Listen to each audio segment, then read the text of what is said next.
उपयोग किए जाने पर सबसे बड़ी मात्रा में ऊर्जा प्रदान करती है वसा। अथवा वसा प्रोटीन और कार्बोहाइड्रेट से लगभग 2 गुना ऊर्जा प्रदान करता है, यानी डबल होता है इनसे। जो कि प्रोटीन 1 ग्राम में, एक ग्राम प्रोटीन में कितना हमने कैलोरी देखा था, 4 किलो कैलोरी, है ना। और वैसे कार्बोहाइड्रेट में, लेकिन ये वसा में डबल पाया जाता है एनर्जी। उपयोग किए जाने पर सबसे बड़ी मात्रा में ऊर्जा में प्रदान करती है। अथवा वसा प्रोटीन और कार्बोहाइड्रेट से लगभग 2 गुना प्रदान करता है। ओके। वसा शरीर के तापमान को बनाए रखता है, शरीर को चोट लगने से बचाता है और सुंदर बनाता है।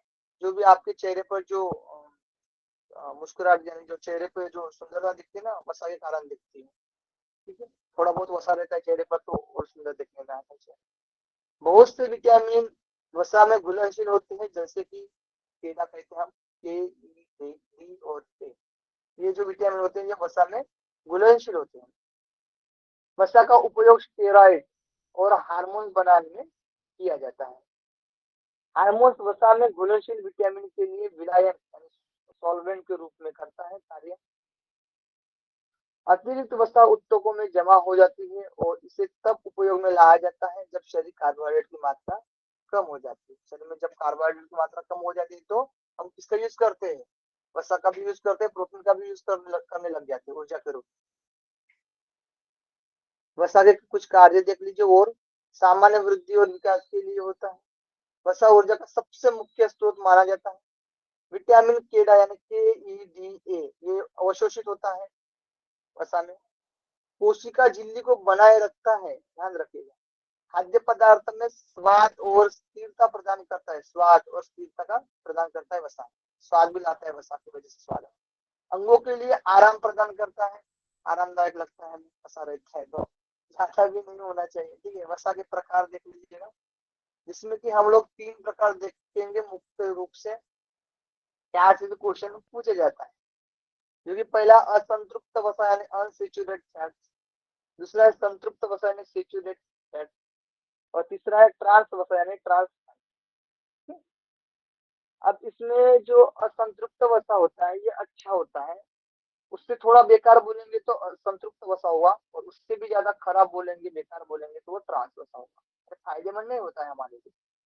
जो भी हम उसमें जो स्रोत पाया जाता है, इसमें भी ये जो वसा का जो प्रकार पाया जाता है स्रोत में, वो फायदेमंद नहीं होता। कौन सा फायदेमंद होता है, एक असंतृप्त वसा फायदे में होता है, और उससे भी उससे कम फायदेमंद संतृप्त वसा होता है। उससे और घातक बोला जाएगा तो ट्रांस वसा है। ठीक है, और घातक कर देता है।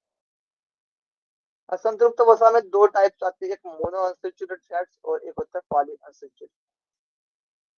पहले असंतृप्त वसा देख लेते हैं, अनसेचुरेटेड फैट्स, जो कि वह वसा होता है जो कमरे के तापमान में पर तरल होती है। कमरे के तापमान में क्या होता है, ये तरल होता है। ये लाभदायक वसा माना जाता है क्योंकि यह रक्त में कोलेस्ट्रॉल के स्तर में सुधार कर सकते हैं, सूजन को कम कर सकते हैं, हृदय की लय को स्थिर कर सकते हैं।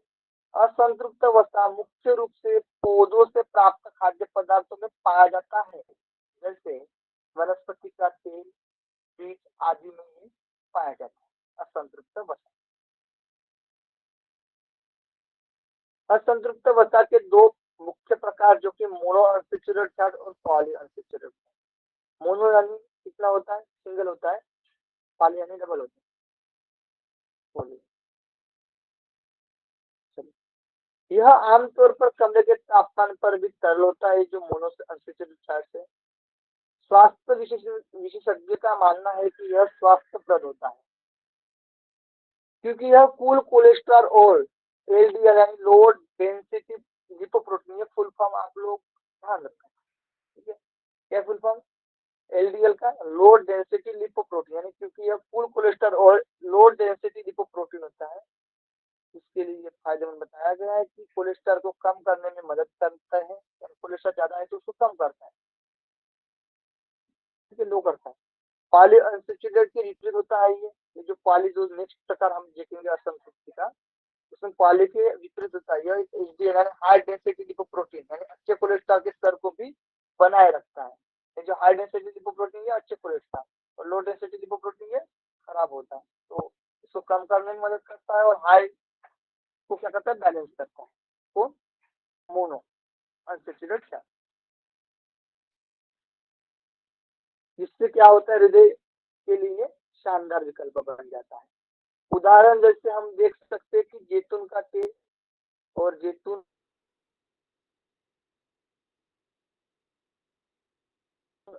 आधारित spray, olive oil and olive based spray। सफेद सरसों के तेल भी है, मूंगफली और उसका तेल, ये अनसैचुरेटेड फैट में आता है। ओमेगा थ्री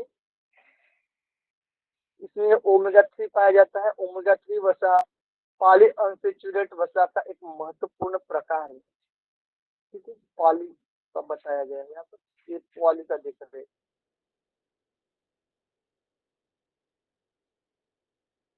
यहाँ से हम पॉली का देख रही है, ठीक है, वही बात। चलिए, पॉली अनसैचुरेटेड,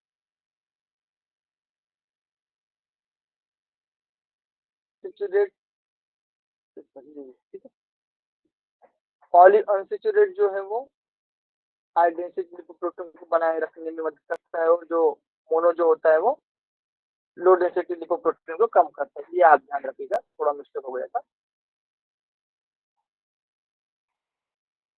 ओमेगा थ्री वसा पॉली अनसैचुरेटेड वसा का एक महत्वपूर्ण प्रकार है। शरीर इन्हें नहीं बना सकता है, इसलिए इन्हें भोजन के रूप में प्रयोग करना चाहिए। ओमेगा थ्री को नहीं बना सकता है शरीर, इसलिए हमें भोजन के रूप में ले सकते हैं, जैसे कि सप्ताह में 2-3 बार मछली खाने से ओमेगा थ्री प्राप्त होता है। लेकिन जो मछली नहीं खा सकते, ये बाकी चीज खा सकते, जो कि ओमेगा थ्री वसा अच्छे इंटरेस्ट होते हैं, जैसे कि सूरजमुखी के बीज ये खा सकते, जो मछली नहीं खा रहा है। अखरोट, केनिला, सोयाबीन तेल पर तरल होते हैं। एलडीएल यानी कोलेस्ट्रॉल यानी लो डेंसिटी लिपोप्रोटीन कोलेस्ट्रॉल को कम करने में मदद करते हैं। ये हाई डेंसिटी लिपोप्रोटीन या अच्छे कोलेस्ट्रॉल को भी कम कर सकते हैं, ज्यादा है तो इसको भी कम कर सकते हैं। उन्हें दो समूहों में विभाजित किया जा सकता है, एक ओमेगा थ्री और ओमेगा सिक्स। इसमें ओमेगा सिक्स भी बताया गया है। ओमेगा सिक्स फैटी एसिड, इसमें भी सूरजमुखी, कुसुम, सोया तिल, मकई के तेल में पाया जाता है ओमेगा सिक्स। दोनों हृदय स्वास्थ्य के लिए क्या होते हैं, ये महत्वपूर्ण होते हैं। उदाहरण के लिए सूर्यमुखी का तेल, मक्का का तेल, तिल का तेल और सोयाबीन का तेल ओमेगा सिक्स में पाया जाता है, यानी ओमेगा सिक्स पाया जाता है इसमें, सूर्यमुखी के तेल में, मक्का की और तिल की और सोयाबीन और तिल के बीच में।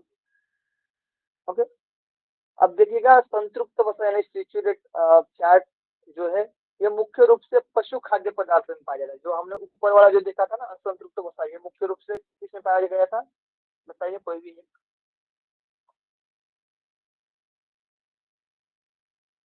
हेलो, सुन पा रहे हैं ना? जी सर। आई थिंक वॉइस बहुत लो आ रही है, सभी को आ रही है क्या? Yes sir. हाँ हाँ क्यों आ सर, रही है? बहुत धीमे आ अब हाँ अभी सर, वो हेडफोन की वजह अभी की इसका ही वजह से प्रॉब्लम हो होगा। सकता है, फिर हेडफोन का प्रॉब्लम है ये। अभी अभी ठीक होगी आवाज? हाँ अभी हाँ ठीक सर, है। आप ठीक है सर, आप ठीक है। हाँ, ये ईयरफोन का ही दिक्कत आया था, सॉरी। अब ठीक है ना? ठीक है, देखिए ये जो संतृप्त वसा होता है ना, सैचुरेटेड फैट्स, ये मुख्य रूप से पशु खाद्य पदार्थों में पाया जाता है।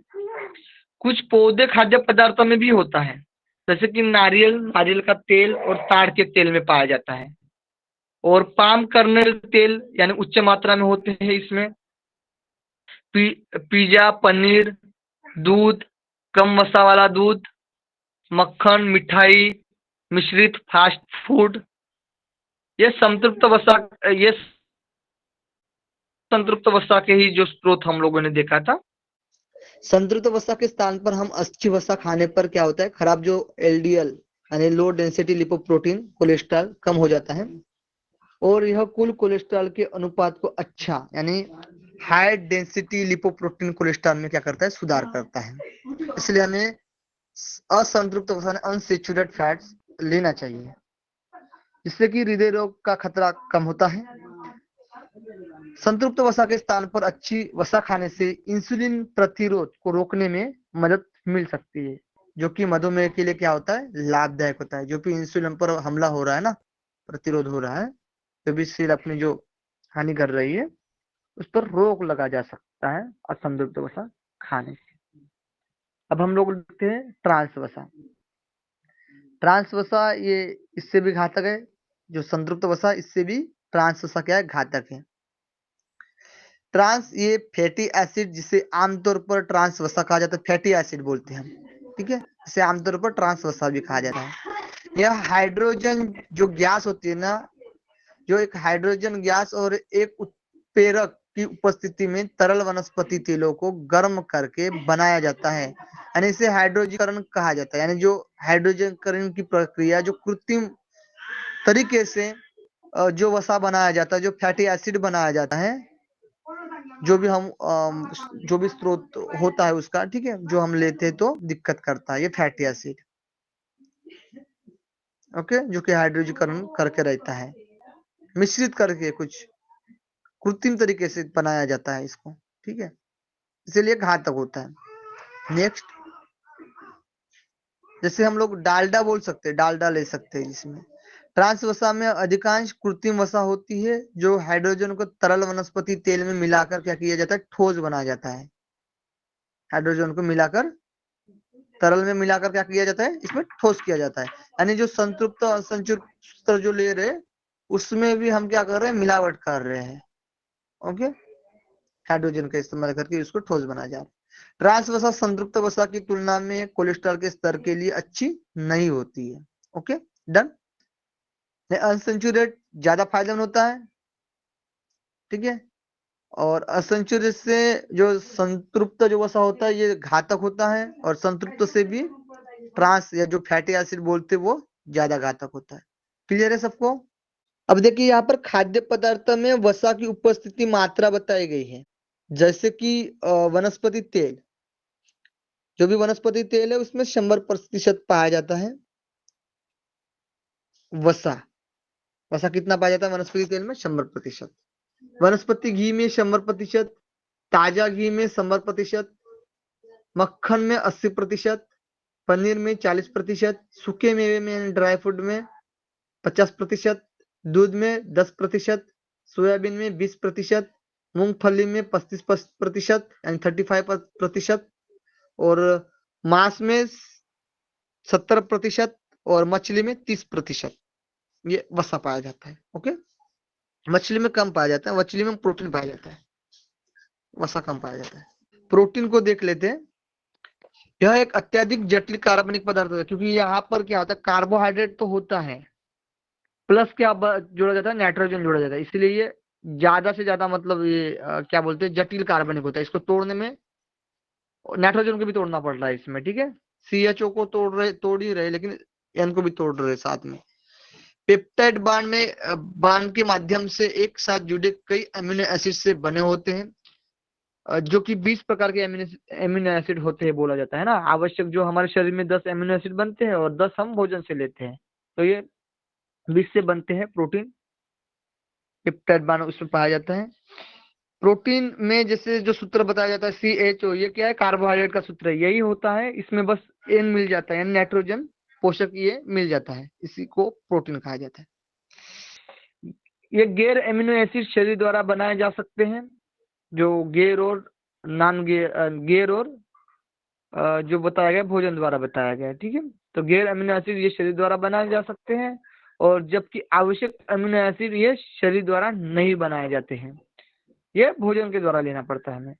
प्रोटीन का निर्माण 20 प्रकार के अमीनो अम्ल से मिलकर होता है।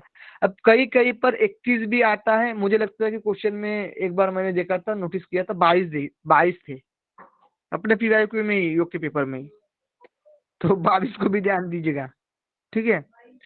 तो 20, 21, 22 को ध्यान रखिए, जो क्वेश्चन में आए, जो दिखेगा आप लोग को वो उसको टिक कर देना है। तीनों चीजों में से कोई एक ही रहेगा, ठीक है। प्रोटीन का निर्माण 20 प्रकार के अमीनो अम्ल से मिलकर होता है, जिसमें 10 प्रकार के अमीनो अम्ल हमारे शरीर में पहले से ही रहते हैं। डन। चलिए नेक्स्ट। शेष 10 प्रकार के अमीनो अम्ल हमें भोजन से ग्रहण करना होता है। आपके पास अभी अमीनो एसिड होने चाहिए, यानी आपके पास सभी अमीनो एसिड होने चाहिए ताकि आपका शरीर विभिन्न प्रकार के प्रोटीन का निर्माण कर सके। यानी अलग अलग तरीके से जो प्रोटीन होता है हमारे लिए आवश्यक होता है ना, इसका क्या करें, निर्माण कर सके। इसलिए हमें पूरे 20 के 20 अमीनो एसिड होने चाहिए। अतः प्रोटीन अमीनो अम्ल का बहुलक होता है, यानी यही जो अमीनो अम्ल जो होता है इसका बहुलक होता है प्रोटीन, यानी 20 प्रकार के जो अमीनो अम्ल पाए जाते हैं। प्रोटीन का शरीर के निर्माण के लिए 15% योगदान रहता है। 1 ग्राम प्रोटीन की ऑक्सीकरण में कितना निकलता है, 4.3 किलो कैलोरी ऊर्जा निकलती है। सभी प्रकार के एंजाइम प्रोटीन होते हैं, किंतु सभी एंजाइम प्रोटीन नहीं होते हैं, क्योंकि प्रोटीन क्या करता है, एंजाइम और हार्मोन्स का निर्माण करता है। यानी एंजाइम का निर्माण कौन करता है, प्रोटीन करता है। इसीलिए हम कह सकते हैं कि पूरे सभी एंजाइम प्रोटीन नहीं हो सकते, लेकिन प्रोटीन एंजाइम हो सकता है। यानी सभी प्रकार के एंजाइम प्रोटीन हो सकते हैं, लेकिन प्रोटीन से ही तैयार हुए हैं एंजाइम। ओके चलिए सर तो उल्टा हो गया। सर उल्टा हो गया। कहाँ उल्टा all enzymes are proteins. All enzymes are proteins but not all proteins are enzymes. उल्टा हो गया। देखिए सभी प्रकार के एंजाइम प्रोटीन होते हैं, ओके, किंतु सभी एंजाइम जो होते हैं वो प्रोटीन नहीं होते हैं। यही तो बोल रहे हैं हम, यानी प्रोटीन में समावेशित एंजाइम है। एक देखिए, एक गोला, सेल्यूलिज्म पता है ना आपको, एक गोला रख दीजिएगा, उसमें एंजाइम रख दीजिए। अब उसके ऊपर से एक गोला आ रहा है, वो है प्रोटीन। तो प्रोटीन के अंदर में क्या है, एंजाइम है। तो सभी एंजाइम जो होते हैं वो प्रोटीन हो सकते हैं, लेकिन जब ऊपर से नीचे आते हैं ना तो कुछ ही हो सकते हैं, कुछ ही एंजाइम प्रोटीन कह सकते हैं, लेकिन हम सारे जो प्रोटीन है वो उसको एंजाइम नहीं कह सकते हैं। ओके कार्तिक किशोर जी। सर मुझे लग रहा है यहाँ पे ये होना चाहिए, किंतु सभी प्रोटीन एंजाइम नहीं होते हैं। हाँ तो सेकंड लाइन में थोड़ा सा मिस्टेक हो गया है। सभी प्रकार के एंजाइम प्रोटीन होते हैं, क्योंकि प्रोटीन से एंजाइम बनते हैं, लेकिन सभी प्रोटीन एंजाइम नहीं होते हैं। यही सही प्रोटीन है। एंजाइम होगा। ठीक है, तो एंजाइम और प्रोटीन को चेंज करना है ना, सभी एंजाइम प्रोटीन नहीं होते, यही तो लिखा है मैंने। सर मुझे लग रहा है यहाँ पे लेकिन होना चाहिए प्रोटीन कि सभी एंजाइम प्रोटीन एंजाइम नहीं होते हैं। ठीक है, जी प्रोटीन सर, को यहाँ इधर पे लग प्रोटीन आगे आएगा, एंजाइम बाद में आएगा। एंजाइम बाद में आ जाएगा। हाँ, ठीक है सभी प्रोटीन बाकी एंजाइम क्वेश्चन, नहीं होते। हाँ बाकी कोई दिक्कत नहीं है, ठीक है ना। बाकी तो सेल्यूलिज्म वाला तो समझ गया है, ठीक है ओके। प्रोटीन की कमी से मरासमस तथा क्वाशीमोकर नामक बीमारी होती है। ये क्वेश्चन में आया अब भी, जस्ट जो दिसंबर में हुआ था एग्जाम, उसमें क्वेश्चन आया था। क्वाशीयोरकर में देखिएगा, जो पेट बाहर निकल जाता है, जो कुपोषण की वजह से होता है, प्रोटीन की कमी की वजह से होता है, जो कुपोषण पाया जाता है ना बच्चों में। इसे एडेमेटस, एक मिनट इसको पढ़ लेते हैं ना, इसे एडेमेटस कुपोषण के रूप में भी जाना जाता है। ये ध्यान रखना, क्वेश्चन में अगली बार आ सकता है, एडेमेटस कुपोषण के रूप में भी जाना जा सकता है। यह रोग तब होता है जब शरीर के प्रोटीन की कमी होती है, गंभीर कुपोषण होता है, इसमें पेट बाहर निकल होता है क्वाशियोरकोर में, ठीक है। और इसमें जो मायोस्पोर में, मोरोसमस में बताया गया है, जिसमें कि हड्डियां जो बाहर निकली होती है, वो देखिएगा उसमें कुछ भी प्रोटीन नहीं दिख रहा है आपको, ठीक है, उसकी वृद्धि नहीं हो पा रही है, हाथों पैर की वृद्धि नहीं हो पा रही है अच्छे से। चलिए मरासमस रोग में देखिए, यहाँ पर प्रोटीन में विभिन्न रसायनों का प्रतिशत निम्न प्रकार का है, जिसमें कि मुझे नहीं मरासमस लगता ये का आपको, एक बार बता दीजिए, मरासमस में क्या होता है? इसमें देखिए, इसमें तो पेट नहीं निकल रहा है, उसमें क्वाशिमोकोर में पेट निकल गया था। इसमें क्या हो रहा है, आपके जो पैरों हड्डियां दिख रहे ना कैसे, मतलब बाहर निकल गए हैं एकदम से, हड्डियां पूरे बाहर निकली हुई है, जो पिक्चर में दिख रही है। अब हाथों और पैरों की बिल्कुल भी वृद्धि नहीं हो पा रही है, बिल्कुल भी नहीं, और एकदम पड़ा पड़ा आया है वो, पैरालिसिस टाइप। यहाँ पर देख लीजिएगा, आवश्यक अमीनो एसिड जो कि आवश्यक होते हैं, एक मिनट, हाँ आवश्यक ये है, लाइसिन, ट्रिप्टोफेन, ल्यूसिन, वेलिन और दिखाइए आइसोल्यूसिन, थ्रियोनिन, मिथो मिथियोनाइन, फिनिलेनाइन, आर्जिनी और हिस्टोडिन। ठीक है, ये 10 आवश्यक अमीनो एसिड बताए गए हैं। चलिए नेक्स्ट। हाँ, ये भोजन पदार्थ के प्रोटीन यानी भोजन पदार्थ में क्या क्या ये आवश्यक जो हम देखे थे ना, वो क्या क्या पाए जाते हैं, लेकिन 20 ये ध्यान रखना आप लोग। और मैं ग्रुप में छोड़ देता हूँ मैसेज, वो 20 का नहीं क्या, आप लोग याद रख लीजिएगा, उसका टूल भी देख लेता हूँ मैं, क्योंकि ये भी क्वेश्चन में आया हुआ है। 20 अमीनो एसिड से क्वेश्चन पूछा गया था 2024 दिसंबर में। भोज्य पदार्थ में जैसे कि दूध में क्या होता है, केसिन प्रोटीन पाया जाता है। दूध के बने पदार्थों में लेक्ट एल्बुमिन प्रोटीन पाया जाता है। और सोयाबीन में ग्लाइसिन और ल्यूग्यूमिलिन प्रोटीन पाया जाता है। और बादाम में एक्सेलेसिन पाया जाता है, एक्सेलसिन पाया जाता है प्रोटीन। मटर में लेग्यूमिन पाया जाता है। मक्का में ग्लूटेलिन पाया जाता है और जीन पाया जाता है। गेहूं में ग्लाइडिन पाया जाता है। अंडा में ओल एल्बुमिन पाया जाता है और आवा बायोटेलिन पाया जाता है, बाइटेलिन। और मांस में एल्बुमिन, माओसिन पाया जाता है। ओके, इस प्रकार से आहार में ये बड़ा इंपॉर्टेंट हो सकता है, ये तो ध्यान रखना है आपको। प्रोटीन स्थिति हो गया, प्रोटीन की स्थिति। मांसपेशियों में मायोसिन प्रोटीन पाया जाता है, आप लोगों को पता है ना, मांसपेशियों में कौन सा प्रोटीन पाया जाता है, मायोसिन। दूध में कौन सा प्रोटीन पाया जाता है, केसिन प्रोटीन। गेहूं में ग्लूटामिन प्रोटीन पाया जाता है।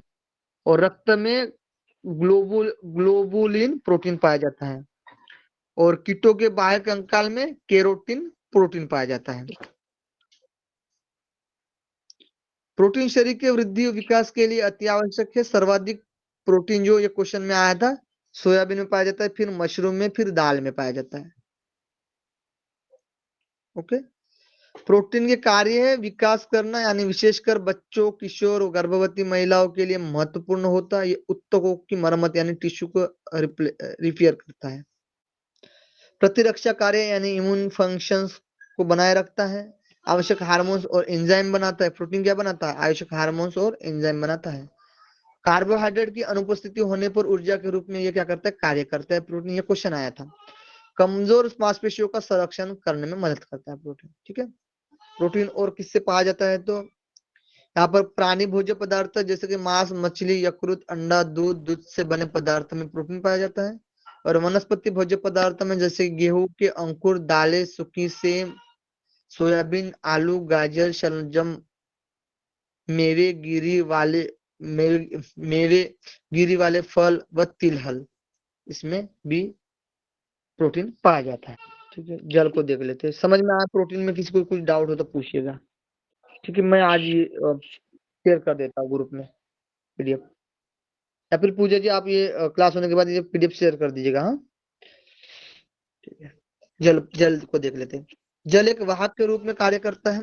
कोशिकाओं को पोषक तत्व वितरित करता है और मूत्र के माध्यम से अपशिष्ट को द्रव्य के रूप में बाहर निकालता है। तो जल क्या करता है, पोषक तत्व के जो भी कोशिकाओं को पोषक तत्व वितरित करता है और मूत्र के माध्यम से क्या करता है, अपशिष्ट यानी अपविष्ट जो भी लिक्विड फॉर्म में है उसको क्या करता है, बाहर निकालने में मदद करता है।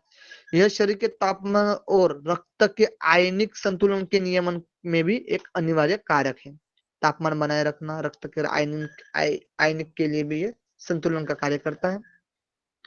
जल शरीर के चयापचय यानी मेटाबॉलिज्म के लिए भी आवश्यक होता है। जैसे यहाँ पर देख सकते हैं आप, जल प्राप्ति के साधन पेय पदार्थ के रूप में, भोज्य पदार्थ में और ऑक्सीकरण द्वारा ये लिया जाता है। जल प्राप्ति के साधन पेय पदार्थ, भोज्य पदार्थ और ऑक्सीकरण के द्वारा हम जल उसमें पाया जाता है। दूध में 78% जल होता है। अंडा में 75% जल होता है। मांस में 40 से 75% जल होता है। फल और सब्जियां में 90 तक होता है। ठीक है, 70 से लेकर 95 तक। और अनाज में कम पाया जाता है जल, 8 से 20%। और ब्रेड में 35%।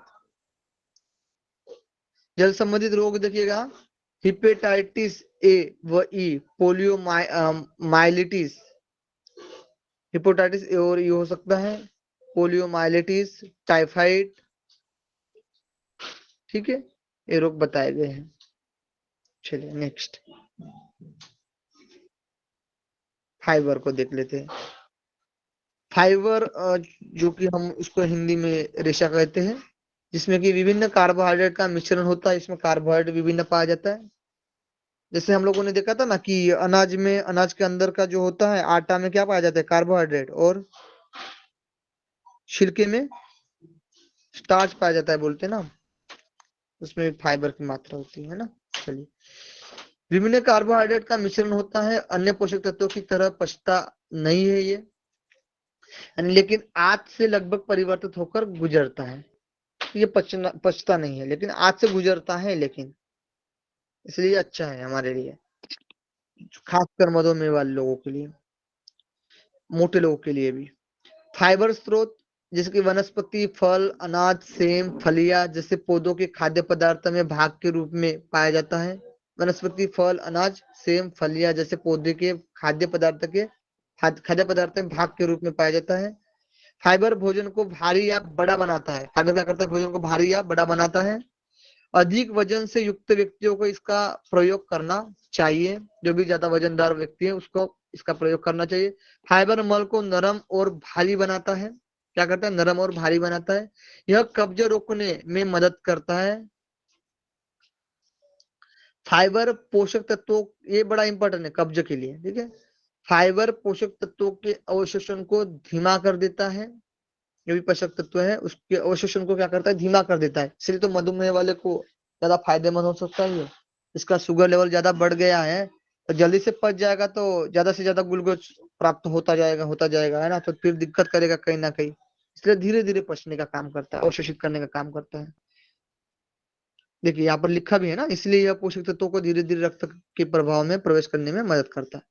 नेक्स्ट, अतः यह मधुमेह के रोगियों के लिए महत्वपूर्ण है। यह कार्बोहाइड्रेट का प्रकार है जो आपके पाचन तंत्र को स्वस्थ रखने में क्या करता है, मदद करता है। कार्बोहाइड्रेट का ही प्रकार है ना फाइबर, जो कि तीसरे नंबर का था। फाइबर के प्रकार घुलनशील फाइबर और अघुलनशील फाइबर। अब घुलनशील फाइबर देखिएगा, पेट में खाली होने की प्रक्रिया को धीमा करने में मदद करता है, धीरे धीरे पचता है ना, घुलनशील फाइबर है। जो आपके भरे पेट जैसा महसूस करने में क्या करता है, मदद करता है।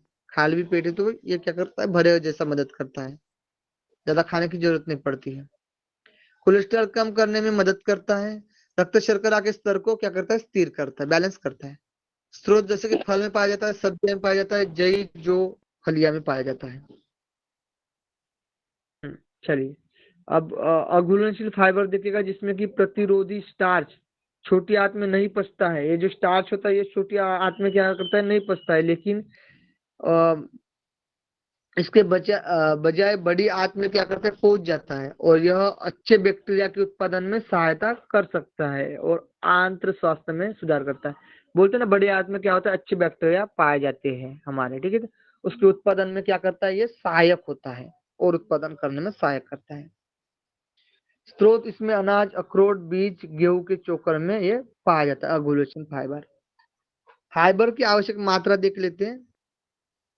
जैसे कि पुरुष में 30 ग्राम प्रति डे एक्सेप्टेबल इनटेक। महिला में जो है 25 ग्राम पर डे, ये आवश्यक है। फाइबर के स्रोत देख लीजिएगा, जिसकी पोस्ता में 1 कप पोस्ता में 7.9 ग्राम पाया जाता है फाइबर। गाजर जो कि छिलका रहित होता है, इसमें 1 कप में 6.9 ग्राम पाया जाता है। और राजमा में 100 ग्राम में 6.5 ग्राम पाया जाता है। और मसूर की दाल में 100 ग्राम की जो मसूर की दाल है उसमें 3.7 ग्राम फाइबर पाया जाता है। ओके, यहाँ तक रहने देते हैं। यहाँ तक जो हमारे मैक्रोन्यूट्रिएंट्स कंप्लीट हो गए।